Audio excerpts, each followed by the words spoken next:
अस्सलाम वालेकुम जनाब। आज का हमारा target how to deal with different type of questions. Law के अंदर आपके पास दो एरियाज बने हुए होते हैं। एक को हम कहते हैं एमसीक्यूज, जहां पे हमारा 30 नंबर का पेपर आता है, और एक को हम कहते हैं सब्जेक्टिव, जहां पे हमारा 70 मार्क्स का पेपर आता है। इसमें भी हमें बताया जाता है कि इसका 60% यानी कि 42 एप्लीकेशन बेस्ड सवाल होंगे, लॉजिकल सवाल होंगे, और इसका 40% यानी कि 28 मार्क्स नॉलेज बेस्ड होंगे। तो ये दो परसेंटेजेस हमें बताई गई हैं। एमसीक्यू ज्यादातर रट्टे वाले होते हैं, लेकिन उसके बीच में भी लॉजिक आ सकती है। अब हमने इन सवालों को कैसे कैसे करना है, छोटी छोटी सी बातें ध्यान में रखनी है। एक तो एमसीक्यू आपने सिंगल पेज पे, या अगर उस पेज पे पूरी लाइन नहीं है तो आप एक से ज्यादा पेज इस्तेमाल कर सकते हैं। आईकैप में रूल होता है कि आपने हर नया सवाल, हर नया पार्ट नए पेज से करना होता है। ये आपको पता होना चाहिए, क्योंकि एफसी में आपने कंप्यूटर बेस्ड एग्जाम दिए होते हैं, तो अक्सर लोग इसे समझ नहीं पाते कि क्या रूल है। पहले तो आपने एमसीक्यूज को सिंगल पेज पे वो करना है। एमसीक्यू को जब आंसर कर रहे होंगे तो आप कहेंगे जी एमसीक्यू नंबर 1 2 3 4 5, चलते चलते चलते आप 30 तक नंबरिंग डालेंगे। पेपर में नंबरिंग डली भी होगी। आपने सबसे पहले क्या करना है, क्वेश्चन पेपर पकड़ना है और एक से लेके सारी नंबरिंग पहले ऐसे करके लिख देनी। उसके बाद हर एमसीक्यू में 4 ऑप्शन होती हैं, ए बी सी डी। तो आपने आगे जौन सी ठीक ऑप्शन है, for example B A C B A B B A C D, जो जो सही ऑप्शन है आपने लिखना है। आपको वो सवाल रिपीट लिखने की जरूरत नहीं है। एमसीक्यू में ऑप्शन नंबर ए के आगे लिखा हुआ डायरेक्टर्स, तो आपको वर्ड डायरेक्टर लिखने की जरूरत भी नहीं है। आईकैप को पता है सारी बातें, आपने सिर्फ वो अल्फाबेट्स लिखने हैं कि इस एमसीक्यू का जवाब ए बी सी डी में से कौन सा है। तो एमसीक्यू करते हुए तो आपने ये करना है, टिपिकली एक पेज पे, और फिर आपने अलग अलग जगह पे अलग अलग तरीके से उसको लिख देना है। तो एमसीक्यू सबसे पहले आपने पेपर में एमसीक्यू के लिए जगह छोड़ दी है। चाहे आपको एमसीक्यू पूरे नहीं भी आते, आपने कम से कम 1 से लेके एंड तक गिनती 30 की लिख लेनी है, ताकि अगर कोई बीच में स्किप हो रहा हो तो नजर आ जाए कि हाँ ये वाला मेरा रह गया। अब आते हैं सब्जेक्टिव पे।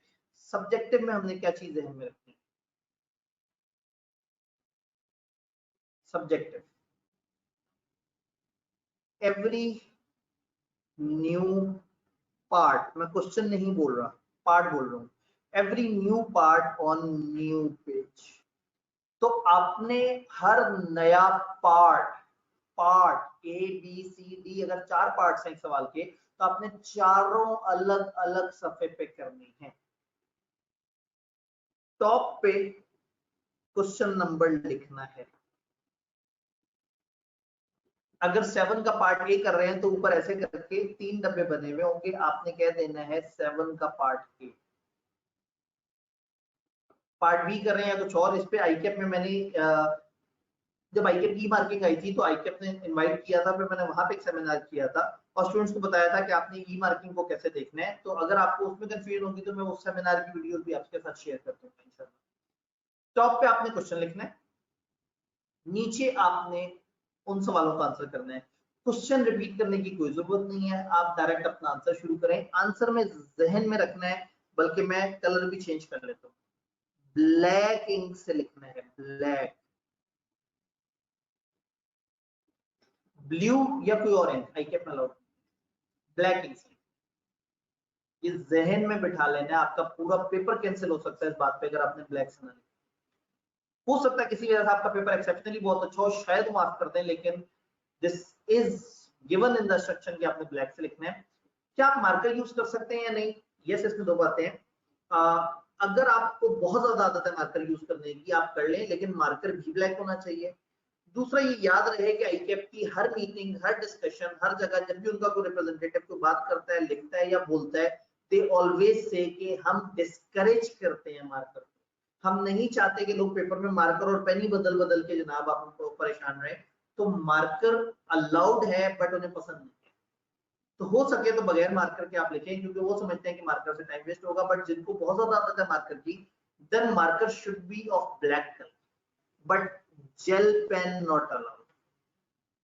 जेल पेन उस तरह का पॉइंटर होता है जो जरा थोड़ा सा फैला के लिखता होता है, वो अलाउड नहीं है। वी आर टॉकिंग अबाउट कि हमने किस तरह के सवाल को कैसे डील करना है, और एक बहुत अहम डिस्कशन हम ये कर रहे हैं कि पेपर को हमने कैसे सॉल्व करना है। ये बात पहले दिन से आपको पता होनी चाहिए। अगर आप किसी भी टेस्ट में एक पेज पे एक से ज्यादा सवाल करेंगे तो हम दूसरा पार्ट चेक नहीं करेंगे, आपको उलझन होगी, आप कहेंगे अरे चले मैं आइंदा ख्याल करूंगा, मेरा टेस्ट तो चेक कर ले। हम कहेंगे नहीं, हम बहुत बेरहम हो जाएंगे, क्योंकि हम नहीं चाहते कि ये गलती आप आईकेएप में जाके करें और 6 महीने जाए। कोई बात नहीं, आपका एक टेस्ट जाया हो जाए, मुझे दुख नहीं है, आप नाराज होंगे, मुझे नाराजगी कबूल है, लेकिन हमने आपको अभी से समझाना है कि काइंडली ऐसा मत करें। तो ऑनवर्ड जो ब्लू से टेस्ट चेक करेगा, हम उसका टेस्ट चेक नहीं। If question is of more than 1 page, law में ऐसा नहीं होता, कॉमनली ऐसा नहीं होता, लेकिन अगर किसी भी सब्जेक्ट में हो रहा हो तो जब आप अगले पेज पे जाएंगे तो दोबारा से क्वेश्चन नंबर रिपीट करेंगे, क्योंकि ये आपके पेपर स्कैन होने होते हैं और वो हमेशा हेडर की बेस पे आपके सवाल को आइडेंटिफाई करते हैं। तो अगर आपने दोबारा नहीं दिया तो शायद वो 2 सफों में से पहला सफा स्कैन करेंगे और दूसरा सफा सोचेंगे पता नहीं कौन सा सवाल है, क्या पार्ट है। वो उस टाइम पे पढ़ के अंदाजा नहीं लगाएंगे कि कौन सा सवाल चला आ रहा है, उनके पास इतना टाइम नहीं है, ऊपर खाली है, वो उस पेज को इग्नोर कर देंगे। तो बी वेरी वेरी केयरफुल। अब आप बड़े हो गए हैं, समझदार हो गए हैं, अब इन चीजों की समझ बड़ी जरूरी है। अब हम आते हैं पेपर स्पेसिफिक डिस्कशन की तरफ। लॉ के पेपर में एमसीक्यूज के अलावा नॉर्मली 3 तरह के सवाल होते हैं, और हर सब तरह के सवाल को डील करने का अपना एक तरीका है। अगर आप उससे डील करेंगे तो नंबर मैक्सिमम आएंगे। आप जैसे मर्जी करें, आपकी अपनी मर्जी है, लेकिन अगर मेरे रिकमेंडेड वे में करेंगे तो मैक्सिमम मार्क्स ले सकेंगे। दिस इज दैट मेथड जो मुझे बताया गया, जो आईकेएप ने स्पेसिफिकली कहा कि आपने स्टूडेंट्स को अलग अलग सवाल में गाइड करना है। आईकेएप में भी इसके ऊपर सेमिनार हुए हैं। उसके अलावा मैंने एग्जामिनर कमेंट्स में भी आपको ओरिएंटेशन के दिन बताया था कि देखिए ये वो टिपिकल प्रॉब्लम्स हैं जो बता रहे हैं, और उसमें उन्होंने लॉजिकल सवालों को सॉल्व करने का तरीका बताया। 3 तरह के सवाल होते हैं जी आईकेएप में।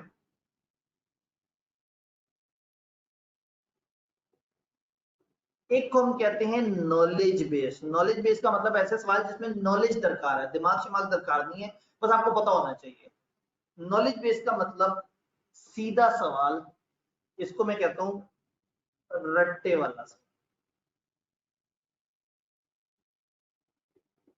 कुछ सवाल ऐसे होते हैं, लिस्ट डाउन दिस, बताओ बताओ बताओ, वो रट्टे वाला सवाल है, उसको हम कहते हैं नॉलेज बेस। अभी हम तीनों कैटेगरीज को देखेंगे कि इनमें से हर कैटेगरी को किस किस तरह से सॉल्व करना है। तो एक होता है रट्टे वाला सवाल, एक होता है सीम्स लॉजिकल। सवाल देख के लग रहा होता है बड़ी गहराइयों में बात हो रही है, जवाब रट्टे वाला ही होता है इसका, लेकिन ये दिखता लॉजिकल है, होता रट्टा है,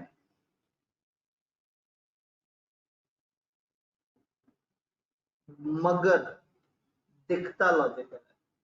तो ये होता रट्टा है बट दिखने में लॉजिकल है। सिनेरियो से बना हुआ होता है, सिचुएशन बनी होती है, आप देखिए कहते हो ये बताइए क्या बात चल रही है, उसे पढ़ते हैं तो पता लगता है उन्होंने पूछा रट्टा था। ये दूसरा सवाल है जिसको वो कहते हैं सिनेरियो, केस स्टडी, दिमाग लगाने वाला। इसमें नॉर्मली आपने कोई एनालिसिस करना होता है, कोई जवाब देना होता है, कोई ओपिनियन देना होता है। तो ये 3 तरह के सवाल है, रट्टे वाले सवाल, दूसरा है रट्टे वाला बट देखने में लॉजिकल, और तीसरा प्योर लॉजिकल। 3 तरह के सवाल हो गए, रट्टे वाला सवाल, होता रट्टा है बट दिखता लॉजिकल है, scenario case study technical type का सवाल। कहानी को एक दर्जा आगे बढ़ाते हैं। स्ट्रेट फॉरवर्ड सवाल, सीधा सीधा सवाल। सीधा सीधा सवाल मतलब वो कहते हैं list down this, define this, explain this, discuss this. कोई साइंस नहीं, कोई कंफ्यूजन नहीं, आपको कहते हैं बताओ ये क्या है, बताओ ये क्या है, डिफाइन दिस, एक्सप्लेन दिस, बताओ ये किस तरह से है, वो किस तरह से। इस तरह का सवाल एक ही स्टेप है, यहां आपको रिटेंशन चाहिए। Simply write the answers from your knowledge base, कोई पैटर्न रिक्वायर्ड नहीं है। उन्होंने कहा डिफाइन दिस, उन्होंने कहा जी डिफाइन दिस, आपने कहा अच्छा ऐप पढ़ो डेफिनेशन। उन्होंने कहा list down this, list down the steps, list down फलाना, आपने याद किया तो आपने कहा ऐप पढ़ो तो लिस्ट। जैसा सवाल वैसा जवाब। उन्होंने मत्थे पे देके सवाल मारा, आपने मत्थे पे देके जवाब मारते। उन्होंने कहा लिस्ट डाउन दिस, आपने कहा एलो। उन्होंने कहा डिफाइन दिस, आपने कहा एलो। डिस्कस दिस, आपने कही, यानी कि जैसा सीधा उन्होंने पूछा वैसा आपने बताना है, ना कोई रंगबाजी करने की जरूरत है, ना कोई सियाको सबाक की जरूरत है। उनके पास कम टाइम था, उन्होंने एक लाइन में सवाल पूछ लिया, आपके पास कम टाइम था, आपने भी ठक करके जवाब दे। हम ये भी देखेंगे कि टेस्ट में किस तरह के वो सवाल हैं जो इन पैटर्न पे। अभी हम पैटर्न को समझने की कोशिश कर रहे हैं। सीधा सवाल सीधा जवाब, जैसा सवाल वैसा जवाब। सवाल ये है कि क्या मैं ओन वर्डिंग यूज कर सकता हूं या नहीं। जवाब है यस, बट जहां डेफिनेशन आ जाए कर तो सकते हैं, but it is suggested, it is suggested to use book words. जहां डेफिनेशन आए आप अपने अल्फाज में लिख सकते हैं, कोई मसला नहीं, बट ये सजेस्टेड है कि आप रटे वाले अल्फाज इस्तेमाल करें, किताब वाले अल्फाज, ताकि कम से कम दिक्कत हो। चांसेस ये हो कि आपका आराम से काम चल जाए, क्योंकि डेफिनेशन आपने देखा है कई दफा बड़ी पेचीदा उलझी हुई होती है। अगर आप खुद से लिखेंगे तो चांसेस है कि शायद कुछ चीजों में गड़बड़ हो जाए। ठीक हो गया जी, ये हो गए हमारे स्ट्रेट फॉरवर्ड क्वेश्चंस और उसके ऊपर हमारी डिस्कशन। एक दर्जा आगे बढ़ते हैं। Second, seems logical. Situation complex ही होती है, रिक्वायरमेंट स्टेट्स ही होती है। बात सीधी होती है लेकिन उन्होंने उलझा के की हुई होती है। फॉर एग्जाम्पल, आप लोगों ने कुछ बातें जो पढ़ी हुई है, मैं उसमें से एक एग्जाम्पल लेता हूँ। फॉर एग्जाम्पल ये कहते हैं कि कुछ लोग हैं जो सोच रहे हैं कि हम सवाब के लिए कुछ अच्छा काम करें। ऐसे में वो लोग सोच रहे हैं कि हम एक एसोसिएशन नॉट फॉर प्रॉफिट बनाएं। उन दोस्तों में से एक दोस्त जिसका नाम शकील है, उसने सबको बताया कि यार जो एसोसिएशन नॉट फॉर प्रॉफिट है उसके लिए हमें कुछ रिक्वायरमेंट पूरी करनी पड़ती है एससीसीबी की, और अगर हमने वो रिक्वायरमेंट पूरी नहीं की तो हमारा ये इदारा रजिस्टर नहीं होगा। You are required to discuss those requirements। यानी कि रट्टा, ये एक लाइन में भी पूछ सकते थे, लिस्ट डाउन द कंडीशन जिसके बाद लाइसेंस मिलता है, लेकिन जालिमों ने ऐसा नहीं किया। उन्होंने क्या किया, एक मोटा सा पैराग्राफ बना दिया, उसमें सिचुएशन पूछी, तो सिचुएशन बताई और एंड पे आपसे रट्टे वाला सवाल पूछ लिया। तो ये सिचुएशन कॉम्प्लेक्स होती है बट रिक्वायरमेंट स्ट्रेट होती है। इन सवालों को मैं कहता हूँ सीम्स लॉजिकल। आपने इसमें क्या करना है, आंसर तो आपने रट्टे में करना है, लेकिन उन्होंने एक लॉजिक क्रिएट किया, बस उनका थोड़ा एहतराम भी करना। सबसे पहले स्टेप वन क्या है, स्टेप वन ये है कि give a simple reference of the question. Question का एक सादा सा रेफरेंस जरूर देना है। फॉर एग्जाम्पल, आपने ये कहना है कि वो जो मिस्टर शकील ने हमें एक प्रॉब्लम आइडेंटिफाई की है उसके मुताबिक एसोसिएशन नॉट फॉर प्रॉफिट में ये शर्तें होती हैं, और नीचे शर्तें आपने एज इट इज पेश कर देनी है। सवाल में से आपने जुमला उठाया और उसी से आपने स्टार्ट कर दिया। अब बेचारों ने एक सिनेरियो बनाया था, पूछा भले रट्टा है, लेकिन जितना उन्होंने सिनेरियो बनाया आपने उसका एहतराम जरूर कर लेना है, उनके जज्बात का एहतराम करना है। वो चाहते हैं कि आप लॉजिकल बात लिखें, तो आपने लॉजिकल बात उतनी लिखनी है जितनी उन्होंने आपसे रिक्वायर की है। वो आपसे रट्टा चाह रहे हैं, बट उन्होंने कहानी बनाई है तो आप कहानी को रेफर जरूर कर दें। वो कहते हैं एबीसी कंपनी ये काम करना चाह रही है, बताइए कैसे करें। अब इससे पहले कि आप रट्टा पेस्ट कर दें, आप कहें एबीसी कंपनी को चाहिए कि वो ऐसा करे, और नीचे वो सारी बातें एक्सप्लेन करें। तो स्टेप वन क्या है, आपने सिंपल रेफरेंस दे देना है क्वेश्चन में से, सवाल में से, कि यहाँ इस कंपनी को ये चाहिए। आप वर्डिंग सवाल में से कॉपी पेस्ट कर सकते हैं, आपको अपनी अंग्रेजी भी नहीं लिखनी पड़ेगी, इजी हो जाएगा। आप सवाल के बीच में से पिक करेंगे और वहीं से शुरू कर देंगे। उन्होंने कहा बताओ एबीसी कंपनी क्या करे, तो आप कहेंगे यहाँ एबीसी कंपनी ये करे, उन्हीं के सवाल को थोड़ा सा पॉजिटिव फॉर्म में ले। Then step two, step two यानी शुरू में आपने एक लाइन लिखी, आपने एक लाइन में बता दिया कि ये चीज ऐसे एबीसी कंपनी को चाहिए कि यहाँ एबीसी कंपनी फॉलोइंग काम करे, और फॉलोइंग के नीचे आपने ठक ठक ठक ठक करके वो जो आपने क्रैम किया हुआ था वो as it is copy paste कर दिया। यानी जैसे टाइप 1 सवाल था ना कि जो आपको आता है आपने लिख दिया, टाइप 2 में उन्होंने सिचुएशन बना के पूछा रखा था। टाइप 1 में तो क्या कह दिया था, लिस्ट डाउन, एक्सप्लेन, डिफाइन, जैसा सवाल था आपने ठक करके जवाब दे दिया। टाइप 2 में उन्होंने सिचुएशन दी और कहा था जवाब दो। आपने उनकी सिचुएशन देखी, सिचुएशन का एहतराम किया, सिचुएशन का एक रेफरेंस दिया, आपने कहा इस वाले सिनेरियो में ये वाले इंसान या ये वाली कंपनी को चाहिए ये नीचे वाली बात है, और नीचे आपने ठक करके कॉपी पेस्ट कर दिया स्टेप 2। आप कहेंगे सर स्क्रीन पे तो कुछ भी लिख लिया जाए, जरा को हमें एग्जांपल के साथ दिखाएं। एक काम करते हैं, इसको एक वर्क एग्जांपल के थ्रू देखते हैं। एक वर्क एग्जांपल है, Board of Directors of Sunrise Private Limited are planning to raise funds amounting to 80 million from the general public. तो ये जनरल पब्लिक से 80 मिलियन के फंड्स लेना चाह रहे हैं to meet the cost of expansion of its production capacity. Scenario सब है, उन्हें एक कंपनी है जो प्राइवेट है और ये प्राइवेट कंपनी जनरल पब्लिक से पैसे मांगना चाह रही है। प्राइवेट कंपनी जिसका आपको पता है कि वो जनरल पब्लिक को नहीं बुला सकती कि आओ और हमारी कंपनी में इन्वेस्ट करो, उन्होंने कहा वो कंपनी पैसे मांगना चाह रही है। Current authorised and paid up capital of company is 200 million. Advise the company about the changes that would be required to be incorporated in articles of association to allow the company to raise capital from the public. बताएं ये company ऐसा क्या करे अपने documents में, अपने article में ऐसी क्या चेंज लेके आए जिससे ये कर सके। टेक्निकल वर्ड्स को फिलहाल इग्नोर करें, मैं आपको दिखा रहा हूँ कि एक सिनेरियो आता है तो यूं करते हैं। मोटा सा सिनेरियो है, लॉजिकल सवाल नहीं है, पूछा रटा ही है उन्होंने, पूछा आपसे प्राइवेट कंपनी की रिस्ट्रिक्शंस ही है लेकिन घुमा दिया। एक प्राइवेट कंपनी है, वो आवाम से पैसे मांगना चाह रही है, बताओ वो क्या चेंजेस लेके आए जिसके बाद वो आवाम से पैसे मांगे। तो आपको फौरन से समझ आ गया कि प्राइवेट कंपनी ऐसा कर नहीं सकती। आप तड़प के कहेंगे हाँ जी इसको पब्लिक कंपनी बन जाना चाहिए, इसमें ये रिस्ट्रिक्शन इसको खत्म कर देनी चाहिए ताकि ऐसा हो। अब हमने इसको आंसर कैसे करना है? स्टेप 1 क्या था? रेफरेंस सवाल में से उठा, सवाल में से हमने थोड़ा सा एक रेफरेंस उठा लेते हैं। Step 1, Sunrise Private Limited should change articles to remove the condition. अब आप देखें तो सवाल में क्या था? Advise the company about the changes that would be required to be incorporated. तो आपने कहा सनराइज कंपनी को ये चेंजेस लेके आनी होंगी। तो आपने पहला जुमला सवाल में से उठाया, एक रेफरेंस दे दिया, आपने स्टार्टिंग पॉइंट दे दिया, ये 1 से 1.5 लाइन का होना चाहिए, इससे ज्यादा बड़े का फायदा कोई नहीं, क्योंकि आपसे उन्होंने पूछा रखा है लेकिन अब बस आप उनका दिल रख रहे हैं कि हाँ भाई आपने सिचुएशन बताई थी तो मैं सिचुएशन के मुताबिक आपको बता रहा हूं।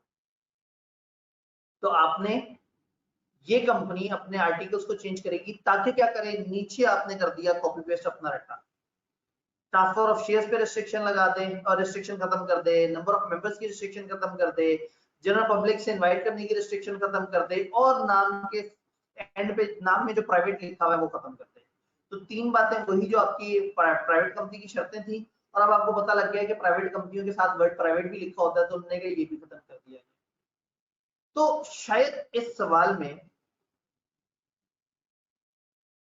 4 मार्क्स अगर हैं तो 3 मार्क्स शायद उस डेफिनेशन की और 1 मार्क उसको रिलेट करने का होगा। अक्सर जगह पे आईकैप के सिनेरियो में रिलेट करने के मार्क्स होते हैं। तो यहाँ पे अब अगेन आपने 1 नंबर मिस कर दिया, 3 नंबर ले लिए 4 में से। कई दफा क्या होता है, लोगों को जवाब लिखने की चीज जल्दी होती है, जैसे सवाल दिखा रहे हैं मुझे समझ आ गया, चलो जी ठक ठक ठक ठक डेफिनेशन दे दी, स्टार्टिंग लाइन लिखें फिर नीचे डेफिनेशन। ये 1 नंबर बड़े आराम से आपका मिस हो गया। आपको पता है लॉ के एग्जाम में एमसीक्यू के अलावा अच्छे खासे पार्ट्स होते हैं। एमसीक्यू से पीछे जो आखिरी अटेम्प्ट आईकैप में आई थी उसमें 27 पार्ट्स थे, पार्ट्स 27 पार्ट्स।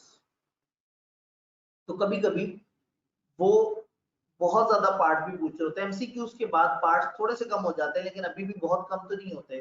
तो आप एक्सपेक्ट कर सकते हैं कि पेपर में 22 से 24 पार्ट्स होंगे। तो जब आप पेपर में 22 से 24 पार्ट्स एक्सपेक्ट कर सकते हैं तो हर पार्ट में 1 नंबर तो एवं ही कट जाएगा कि आपने एहतियात नहीं की, बस आपने जल्दी जल्दी जवाब लिखना था। वो एक छुपा हुआ नंबर आपका मिस हो सकता है अगर आपने ध्यान नहीं दिया। इसी तरह सिनेरियो वाले सवाल में 3 स्टेप होते हैं, तीनों के अलग अलग नंबर होते हैं, एक भी छोड़ दिया उसके नंबर डिडक्ट हो जाते हैं। तो अगर हर सवाल में एक आध नंबर आपका मिस हो गया तो आपने तो वैसे ही 22-24 नंबर का पेपर तो हाथ से आपके चला गया, फिर तो आपने किया ही 75-76 नंबर का अटेम्प्ट है, और फिर आईकैप बहादुर उसमें से नंबर काटने पे आए तो आपको फेल भी कर सकता है। तो यस, अक्सर रेफरेंस के मार्क्स होते हैं। एक डॉक्यूमेंट होता है आईकैप का, आईकैप वाले कहते हैं कि इसे लाजमी पढ़ा करें, वो होता है मार्किंग स्कीम। मार्किंग स्कीम एक तो डॉक्यूमेंट है ना रिकमेंडेड सॉल्यूशन, एक है मार्किंग स्कीम, वो आपको स्टेप्स के नंबर बताते हैं, वो आपसे कहते हैं सवाल में ये स्टेप के 1 नंबर था, स्टेप के 2 नंबर थे। अकाउंटिंग में भी, थ्योरी सब्जेक्ट में भी आईके वो मार्किंग स्कीम का डॉक्यूमेंट अपनी वेबसाइट पे इशू करता है, तो आप उस डॉक्यूमेंट को देखेंगे तो आपको बहुत अच्छी तरह से अंदाजा हो जाएगा कि आईके क्या चाह रहा है कि आप कितने स्टेप्स में आंसर किया। डन। क्या राइटिंग का इशू होता है आईके में? राइटिंग अगर गंदी हो, अगर आपको स्क्रीन पे मेरी राइटिंग नजर आ रही है और अगर आपको पता है कि मैं क्वालिफाई कर चुका हूं, तो यकीन माने ऐसी राइटिंग वाले भी चल जाते हैं। अगर आपका लिखा हुआ बस पढ़ा जा रहा हो और आपने कॉन्सेप्ट सही लिखा हो, तो राइटिंग इतना मैटर नहीं करती। हाँ, प्रेजेंटेशन थोड़ी सी बेहतर होनी चाहिए, लाइन में गैप्स डाल दें, थोड़ा प्रेजेंट अच्छा कर लें, ताकि अगर आपकी राइटिंग गंदी भी है तो थोड़ा सा काम चल जाए। तो खराब राइटिंग की वजह से मैंने नहीं देखा कि लोग फेल होते हैं। हाँ, लेकिन खराब राइटिंग से उनका इमेज खराब हो जाता है, जिससे वो सवाल में नंबर थोड़े से शायद कम आ जाए, शायद उनकी कुछ लाइन समझ ना आ रही हो तो उसके नंबर में। स्पेलिंग इश्यूज का इतना ज्यादा प्रॉब्लम नहीं होता, इतना ज्यादा नहीं होता। लेकिन अगर एक बच्चा धड़ाधड़ मुसलसल एक जुमले में 2-2 3 स्पेलिंग मिस्टेक कर रहा है, तो वो दायरा उन्हें बुरा जरूर लगेगा। टाइप 2 सवाल देखा, अब चलते हैं टाइप 3 सवाल की तरफ। टाइप 3 में आपसे एक ओपिनियन मांगा जाता है, आपको एक सिचुएशन दी जाती है, कहते हैं आप इस सिचुएशन में बताओ, आप इस सिचुएशन में क्या करोगे, इसको कैसे डील करोगे। देखते हैं जी वो सिचुएशन। इसमें एक सिनेरियो दे दिया आपको, जैसे हमने पीछे वाले में देखा था कि स्टेट रिक्वायरमेंट थी, उन्होंने सिचुएशन दी बट सीधा सीधा सा आपसे पूछ लिया। यहाँ पे क्या होता है, आपको वो सिचुएशन देते हैं और सिचुएशन पे आपका ओपिनियन मांगते हैं, बताओ आप क्या कहते हो, यहाँ ऐसा होना चाहिए या नहीं। अब आपने सिचुएशन पढ़ी और फौरन से मुदब्बर बन के कह दिया हाँ होना चाहिए ऐसा, 0 नंबर, कोई नंबर नहीं मिलना, क्योंकि आपने लॉजिक भी है ना बताया लॉ। असूलन आपको लॉ बताना है और सिचुएशन को डिस्कस करना है। तो जब आपसे ओपिनियन मांगा जाता है तो आपसे बेसिकली 3 चीजें मांग रहे होते हैं, सिचुएशन आप बताओ क्या है, आपको लॉ का पता होना चाहिए और आपने इन पे एक ओपिनियन। तो आपका ओपिनियन रिक्वायर्ड होता है 3 स्टेप। स्टेप 1, सबसे पहले बता दें कानून क्या कहता है इस बारे में, कानून क्या कहता है, यानी कि ये आपका कॉपी पेस्ट वाला स्टेप आ गया। फॉर एग्जांपल सिचुएशन बनाते हैं। सिचुएशन ये है कि एक कंपनी, बल्कि सिचुएशन आगे मैंने वर्क एग्जांपल बता ली भी है, तो एक काम करते हैं, वहां वर्क एग्जांपल देख लेते हैं। उन्होंने कहा ये सिचुएशन है, ये प्रॉब्लम है, बताओ क्या सोल्यूशन है। आपने सबसे पहले बताया कि लॉ में बात ऐसे लिखी है, as per the requirement of companies act ये चीज होती है। तो सबसे पहले तो आपने as per the provision of law, as per the requirement of law, आपने लिस्ट डाउन कर दिया जो शर्त है, कॉपी पेस्ट कर दी टाइप 1 की तरह। स्टेप 2 में आपने उस सिचुएशन को डिस्कस किया, इस सिचुएशन में ये ऐसे हो रहा था, मिस्टर शकील यूं कर रहे थे, मिस्टर वकील यूं कर रहे थे, ये कंपनी यूं कर रही थी, फलाना यूं कर रहा था, दुनिया ये कर रही थी। जो सिचुएशन में दिया हुआ आपने वो एक्सप्लेन करना है। यहाँ आपसे गुड राइटिंग एक्सपेक्टेड है। यहाँ पे आपने सेल्फ राइटिंग करनी है, आपने अपनी तरफ से लिखना है, सिचुएशन को एक्सप्लेन करना है। दिस इज द पॉइंट जहां जिन लोगों के अच्छे एक्सप्रेशन नहीं है उनके नंबर थोड़े से लूज हो सकते हैं। लेकिन अगर आप रट्टे वाले स्टूडेंट हैं तो स्टेप 1 तो आपका ठकाठक गुजर गया, आपने ठक बता दिया कानून में ये लिखा। नीचे आपने सिचुएशन डिस्कस कर दी। जब आपने सिचुएशन डिस्कस कर दी तो अब तीसरा स्टेप ये है कि अब आपने अपनी रिकमेंडेशन, अपना ओपिनियन, अपनी सजेशन जो भी उन्होंने मांगी है वो आपने प्रोवाइड कर दी। थोड़ा सा टेक्निकल बात लग रही है, एक काम करते हैं, इसको वर्क सिनेरियो में देखते हैं कि ये चीजें किस तरह से काम कर रही है। आपने जो पढ़ा हुआ है वहां से मैं एग्जांपल लेके आया। You are running an association not for profit with some other members by the name of फलाहो बहबूद। एक इदारा जिसका नाम फलाहो बहबूद है, आप एक नॉट फॉर प्रॉफिट इदारा चला रहे हैं। Recently you have given share of profit to one of the senior member of association, Mr. समझदार। आप एक नॉट फॉर प्रॉफिट इदारा चला रहे हैं, ताजा ताजा आपने प्रॉफिट का एक हिस्सा अपने एक मेंबर जिसका नाम मिस्टर समझदार है उसको दिया। One of your junior member have raised a concern, एक जूनियर मेंबर ने ऐतराज उठा दिया, आरोप लगा दिया, उन्होंने कहा ये प्रॉफिट डिस्ट्रीब्यूशन मुनासिब नहीं लग रही, and have asserted, और उसने ये कहा है कि dividend given to senior member is not justified। एक जूनियर मेंबर ने कह दिया ये क्या कर दिया केबला, क्यों दे दिया प्रॉफिट, प्रॉफिट तो देना अच्छी बात नहीं है, ये तो आपने गलत हरकत की। अब सवाल फैल रहा है, सवाल एक्सप्लेन कर रहा है आपको कि वो पूछ क्या रहा है। आप एक नॉट फॉर प्रॉफिट इदारा चला रहे हैं, नाम उसका फ्लॉ महफूज है, बहुत सारे मेंबर्स मिलकर काम कर रहे हैं, रिसेंटली एक मेंबर को प्रॉफिट का हिस्सा दे दिया और एक और मेंबर ने एतराज कर दिया कि ये मुझे हिस्सा मुनासिब नहीं है। रिक्वायर्ड, क्या रिक्वायर्ड है? You are required to explain whether the allegation is correct or not. आपसे ओपिनियन मांगा गया है, आप बताओ ये एलिगेशन ठीक है या नहीं, आप बताओ कोई गड़बड़ तो नहीं, आप बताओ कोई मसला तो नहीं। अब इससे पहले कि आप जज्बाती होके कहें हाँ हाँ हाँ हाँ मसला है, ऐसा नहीं होना चाहिए था, ये क्या कर दिया, 5 नंबर लेने, सवाल को 3 हिस्सों में डिवाइड कर। आईकैप को अच्छी तरह से समझाना है कि आपको कानून भी पता है, आपको सिचुएशन भी पता है। ये स्टेप्स अलग अलग हेडिंग में भी आ सकते हैं, अलग अलग पैरा में भी आ सकते हैं। आइडियल बात यह है कि आप अलग अलग पैरा बनाते हैं। मैं जरा आपको सॉल्यूशन दिखाता हूँ, सॉल्यूशन किस तरह से। सवाल आपको समझ आ गया, जवाब भी आपको समझ आ गया, जज्बाती नहीं होना, पहले सॉल्यूशन देखते हैं किस तरह से। स्टेप वन में हम क्या करते थे, कानून पेश कर देते थे। As per the requirement of companies act, कानून का नाम लिखा, जो भी कानून होगा, as per the requirement of mercantile law, as per the requirement of partnership act, as per the requirement of contract act, जो भी कानून है, as per the requirement of Companies Act 2017, the association not for profit shall prohibit the payment of any dividend to its member. आपने कहा law के मुताबिक आपको एक शर्त याद आ रही थी कि मेंबर को डिविडेंड नहीं जाना, तो आपने कहा एज पर लॉ, और वो अपना छपा छपाया पॉइंट, अपना कॉपी किया हुआ, अपना रटा हुआ पॉइंट उठा के आपने चेक किया। फिर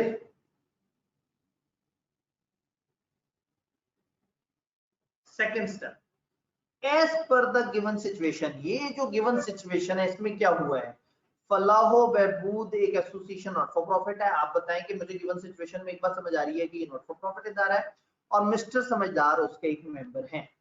आपने वो जो दो लोग थे, इदारा और इंसान, जिनका आपस में ताल्लुक था, आपने सिचुएशन को एक्सप्लेन करते हुए कहा कि फलाहो बहबूद एक इदारा है और मिस्टर समझदार इसके मेंबर है, और ऊपर आपने क्या कहा था, इदारा मेंबर को डिविडेंड नहीं देगा, और इधर आपने कहा ये इदारा है, ये मेंबर है और यहाँ पारी हो रही है।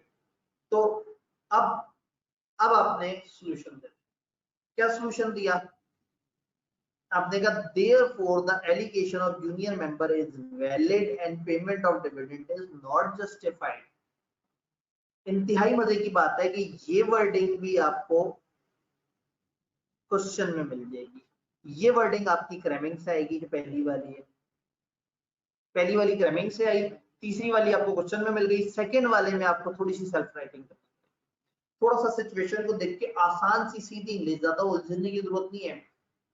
We have considered this question and have interpreted that Flaw Behbood is deemed to be an association और इतना भाई उलझने की जरूरत ही नहीं, आसान सी सीधी सी इंग्लिश बताए, ये एक नॉट फॉर प्रॉफिट इदारा है, ये फलाना है। Therefore the allegation of junior member is valid, और ये आपने वर्डिंग क्वेश्चन से उठाई क्योंकि क्वेश्चन ने आपसे ओपिनियन मांगा था, उन्हें कहा था बताओ एलिगेशन करेक्ट है या नहीं, तो अब आपने ओपिनियन के जवाब देने, हाँ जी एलिगेशन करेक्ट है।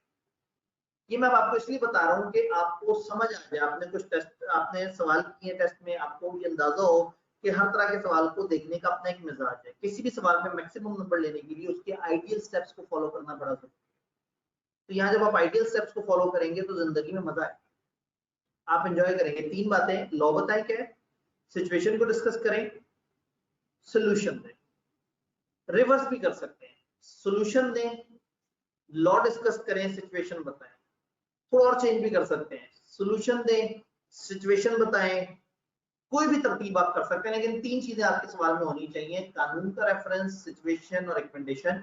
टू मी सबसे आइडियल वे है कि पहले लॉ बता दें, ताकि अगर मैंने पहले सिचुएशन बताई हो, मेरी इंग्लिश माठी हुई, तो मेरा आगे सवाल खराब हो। पहले मैं रट्टा लिख दूं सबसे ऊपर, फिर नीचे अपनी इंग्लिश मारने की कोशिश करूं और फिर एंड पे किताब के अल्फाज यूज करूं, तो एग्जामिनर की नजर शुरू में पड़े, एंड पे पड़े, जहां पड़े उसको अंग्रेजी अच्छी नजर आए। दरमियान में अगर मैंने कोई कचरा वचरा किया हुआ है तो थोड़ा बहुत वो दिल बड़ा कर ले, गुंजाइश निकाल। चलें, अच्छी बात ये है कि आपको समझ आ गई अप्रोच क्या, सॉल्यूशन, लॉ, सिचुएशन, ये सारी की सारी बात।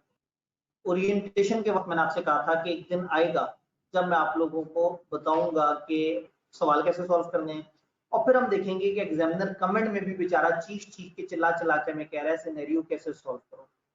यहाँ इन्होंने कहा था कि स्टूडेंट्स को प्रॉब्लम आ रही है, वो अप्लाई नहीं कर पाते नॉलेज ऑफ लॉ को सिनेरियो बेस्ड क्वेश्चन में। स्टूडेंट्स सिनेरियो बेस्ड क्वेश्चन में लॉ को अप्लाई सही से नहीं कर पा रहे, ये उन्होंने हमें बताया।